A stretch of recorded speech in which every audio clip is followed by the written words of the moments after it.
Hello friends, नमस्कार। आपके अपने YouTube चैनल मुकेश मैथ्स अड्डा में आप सभी को हार्दिक हार्दिक स्वागत है, अभिनंदन है।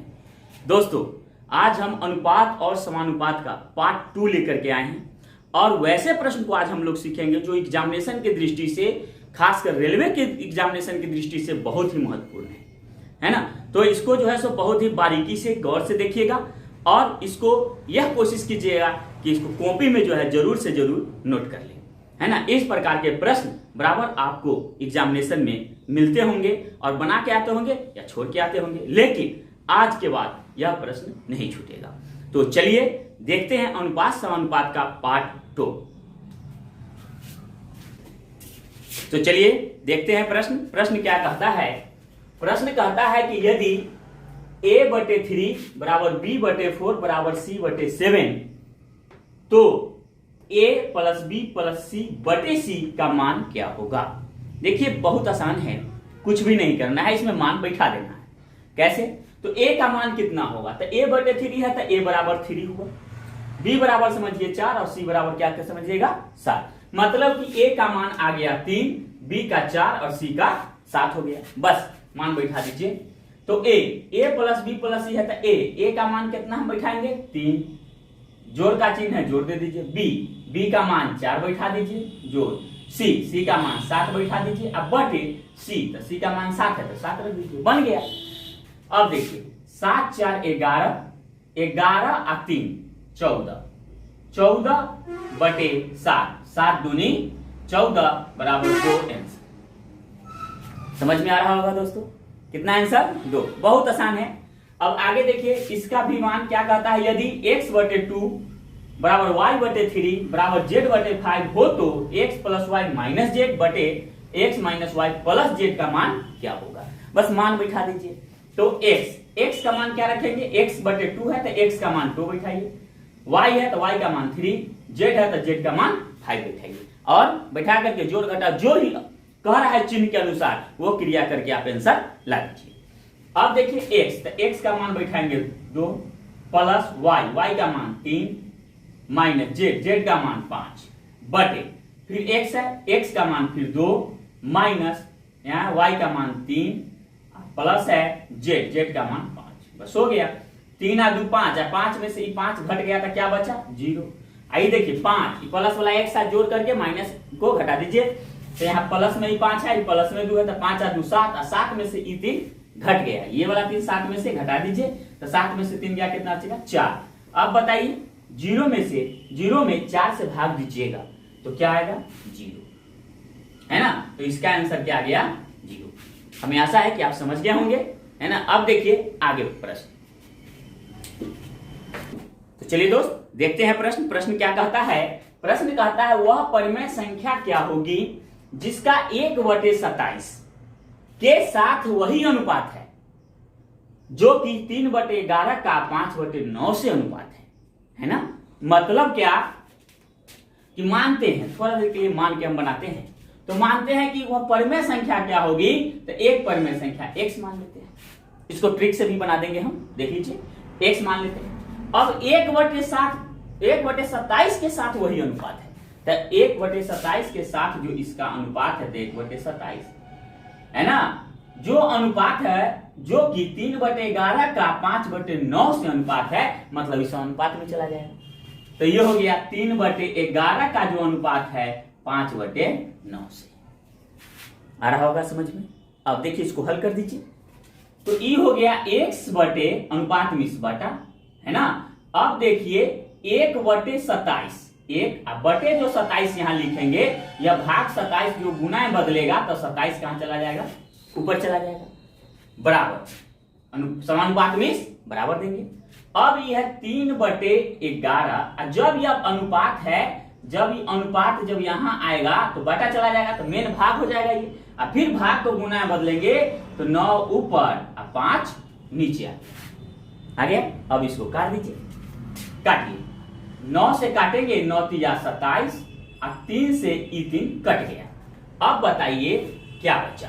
यहां बचा आपको देख सकते हैं आप x/1, तो ये क्या हो गया x में 1 से भाग करेंगे x बराबर हो गया 1/11 में 5 से गुना कीजिएगा तो 11 × 55 अर्थात 1/55 जो है इसका आंसर हो गया। ट्रिक से देखिए ट्रिक से क्या कहता है। ट्रिक से कुछ नहीं करना है, करना क्या है कि देखिए वह परिमेय संख्या क्या होगी जिसका 1/27 के साथ वही अनुपात है। तो लिख दीजिए 1/27, जो कि 3/11 का 5/9 से, तो 3/11 कर दीजिए।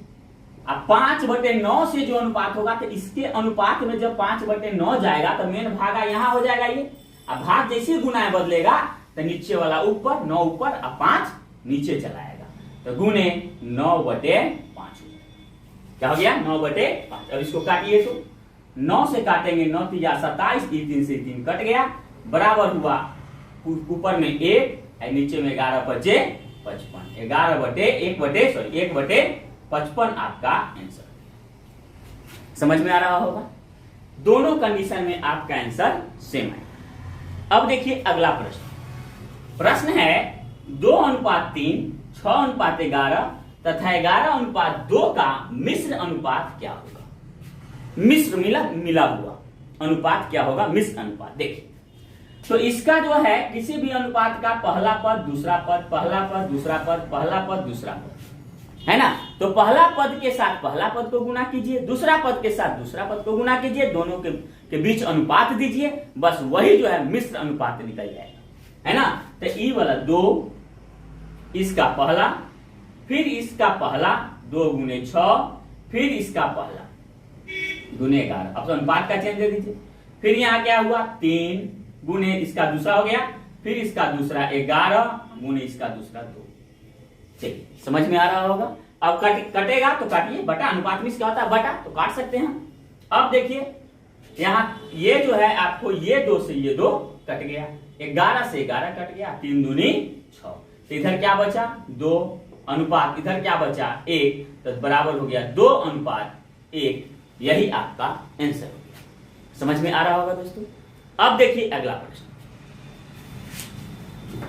तो देखिए दोस्त प्रश्न देखिए क्या कहता है। प्रश्न कहता है 12 तथा 30 के तृतीयानुपाती तथा 9 एवं 25 के मध्यानुपाती का अनुपात क्या होगा। और आपसे एग्जामिनेशन में डायरेक्ट भी पूछ सकता है 12 तथा 30 के तृतीयानुपाती क्या होगा, है ना, या 9 एवं 25 के मध्यानुपाती क्या होगा। और यहां पर क्या दे रखा है, अनुपात दे रखा है। तो दोनों का तृतीयानुपाती और मध्यानुपाती निकाल करके हम दोनों को बटा कर देंगे, अर्थात अनुपात हम निकाल देंगे। देखिए तो सबसे पहले देखिए तृतीयानुपाती कैसे निकालते हैं। तो तृतीयानुपाती निकालने के लिए हम क्या काम करेंगे कि तृतीयानुपाती का होता है b²/a सूत्र होता है। तो इसको a मानेंगे, 12 को a मानेंगे, 30 को b मानेंगे। तो b², तो b² तो यहां पर आप देख सकते हैं b² क्या है, तो b आपका 30 है, तो 30 गुने 30, क्यों, क्योंकि b² है, b 2 है, बटे a कितना है 12 हो गया। अब काटिए तो 6 से अगर काटते हैं तो 6 दूनी 12, 6 पंचे 30, और 2 से काटेंगे तो 15 मरतबे बराबर 15 पचे 75, तो तृतीयानुपाती आ गया 75। अब निकालेंगे मध्यानुपाती। मध्यानुपाती का होता है √AB। तो AB तो इसको a मानिए, इसको b मानिए, तो √A का वैल्यू आ गया 9, और गुने यहाँ पर a और b के बीच में कोई चिन्ह नहीं है तो गुना का चिन्ह छुपा हुआ है, तो 9 गुने ये हो जाएगा b का मान 25, बराबर हो गया 25 नमा 225, जिसका वर्गमूल होगा 15 हो गया। अगर आपको तृतीयानुपाती पूछता, सिर्फ तृतीयानुपाती तो 75, मध्यानुपाती पूछता तो 15, लेकिन आपसे अनुपात पूछ रहा है, दोनों के बीच अनुपात क्या है। तो अनुपात जब निकालेंगे तो देख लीजिए, तो ये जो है 75 अनुपात हम कर सकते हैं 15। तो तृतीयानुपाती और मध्यानुपाती कटेगा, काट दीजिए, 15 पचे 75 बराबर 5:1। 5 आ गया, इधर कुछ नहीं तो 1, तो 5:1 जो है यही आपका आंसर। समझ में आ गया होगा। अब देखिए आगे का प्रश्न। अगला है 2 संख्याओं का अनुपात 3:4 है और इन संख्याओं का योगफल 420 है, तो सबसे बड़ी संख्या का मान क्या होगा। अब देखिए इस प्रकार हम धीरे धीरे प्रश्न का लेवल जो है हम बढ़ा रहे हैं।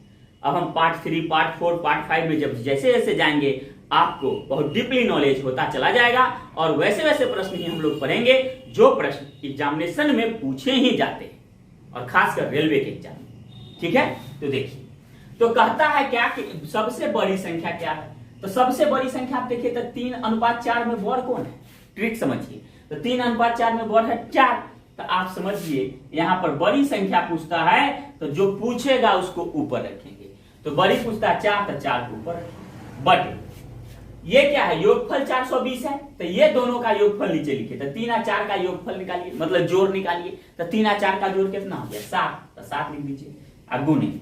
अब यहां पर 420 लिख दीजिए। 7 6 42 एगो 0, 60 मतलब कट गया। 60 में 4 से गुना करेंगे तो 6 चौक 24 पर 1 0, 240। यही आपका आंसर हो गया। अगर छोटी संख्या सबसे इसी में सबसे छोटी संख्या पूछता है, छोटी संख्या क्या होगी, तो हम 3 को ऊपर रखते हैं, है ना। 3:4 है, 3 छोटा है तो 3 को ऊपर रखेंगे। हमें 420 कुल है तो 4 और 3 7 यहां रखेंगे और 420 यहां रखेंगे, है ना। अब काट देंगे हम लोग तो क्या है 7 6 42, 60 में 6 3 18, 180। अब देख लीजिए 180 को और 240 को जोड़ के देख लीजिएगा तो 420 आ जाएगा। देखिए 180 ये वाला अब 240 तो 0 हो गया। 8 है 4 12, 2 1 3 1 4, कितना आ गया 420 आ गया। लेकिन हमको छोटी संख्या नहीं पूछ रहा है, हमको क्या पूछ रहा है, बड़ी संख्या, सबसे बड़ी संख्या। तो बड़ी संख्या आंसर आपका 240 हो गया। तो दोस्तों आज का क्लास हम यहीं पे समाप्त करते हैं। तब तक के लिए हम आपसे विदा लेते हैं, है ना। अगर मेरा वीडियो पसंद आया होगा तब मेरे चैनल को सब्सक्राइब कीजिए, बेल आइकन घंटी दबाइए और ऑल कर दीजिएगा ताकि समय से सारा का सारा नोटिफिकेशन वीडियो आपको मिलता रहे, है ना। और अपने दोस्तों को साथ शेयर कीजिए। अगर ऐसा महसूस होता है कि हम कुछ नहीं सीखे हैं तो मेरे चैनल को सब्सक्राइब करने की कोई आवश्यकता नहीं है। अगर समझ में आया होगा तो प्लीज मेरे चैनल को सब्सक्राइब कीजिए। और आपने एक चीज ध्यान कीजिएगा कि सेट मारना आप लोग नहीं भूलिएगा, है ना। सेट मारिएगा, वही आपको लास्ट तक अंत तक फायदा दिखाएगा। नहीं सेट मारिएगा कोई फायदा नहीं होगा, है ना। क्वेश्चन सेट से लेना है, मेथड हमसे लेना है, ठीक है। और स्पीड बनाइए, ट्रिक के साथ हल कीजिए। इसलिए कहा गया है speed plus accuracy equal to success.